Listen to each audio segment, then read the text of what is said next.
ఇది కొద్దిగా డిఫరెంట్‌గా ఉంది. వాటర్‌లా ఉందనుకోకండి. ఇది వచ్చేసి రాగి సరి సమ్మర్‌లో ఇది ఆరోగ్యానికి చాలా మంచిది. ముఖ్యంగా కాఫీ, టీ తాగే వాళ్ళు అవాయిడ్ చేసి ఈ రాగి సరి తాగండి. ఆరోగ్యానికి చాలా మంచిది. ఎలా తయారు చేయాలో చూద్దాం. సో, ముందుగా ఒక కప్పులో నేను ఇలా రాగి పిండి తీసుకున్నాను. సో, మేమైతే ఇన్‌స్టాంట్‌గా ఇంట్లోనే తయారు చేసుకున్నాను రాగి పొడిని. తర్వాత ఇందులోకి కొద్దిగా చక్కెర కానీ, బెల్లం కానీ యాడ్ చేసుకోవచ్చు. ఏదైనా ఓకే. తర్వాత కొద్దిగా పాలు తీసుకోవాలి. సో, తర్వాత పచ్చి పాలే తీసుకోవాలి. తర్వాత ఒక బౌల్ తీసుకొని 3 కప్పుల రాగి పొడి యాడ్ చేస్తున్నాను. సో, రాగి పొడి యాడ్ చేసి ఇందులో కొద్దిగా పాలు యాడ్ చేస్తున్నాను. సో, నేనైతే మొత్తాన్ని బాగా పాలతోని మిక్స్ చేస్తున్నాను. సో, పాలు యాడ్ చేసి బాగా వాటర్‌లాగా బాగా మిక్స్ చేసుకోవాలి. సో, అస్సలు ఉంటలు ఉండకూడదు పిండి అనేది. సో, నేను చేసిన విధంగా బాగా మిక్స్ చేసుకోవాలి. ఉంటలు అస్సలు ఉండకూడదు.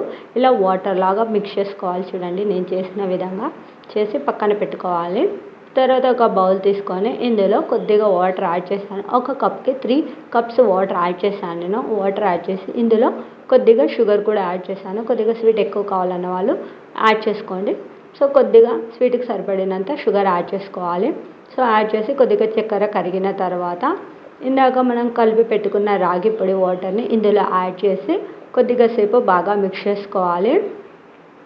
సో, ఇలా బాగా మిక్స్ చేస్తూ ఉండాలి. ఎందుకంటే కింద అడుగంటి ఉంటలుగా లేకుండా కొద్దిగా అప్పుడప్పుడు ఇలా మిక్స్ చేస్తూ ఉండాలి.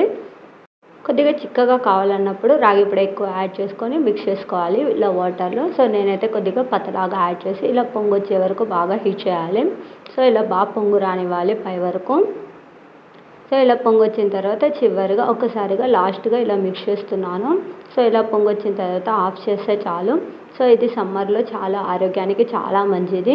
ఎందుకంటే కాఫీ, టీల కంటే ఇది రాగి సరి తాగితే ఆరోగ్యానికి చాలా మంచిది.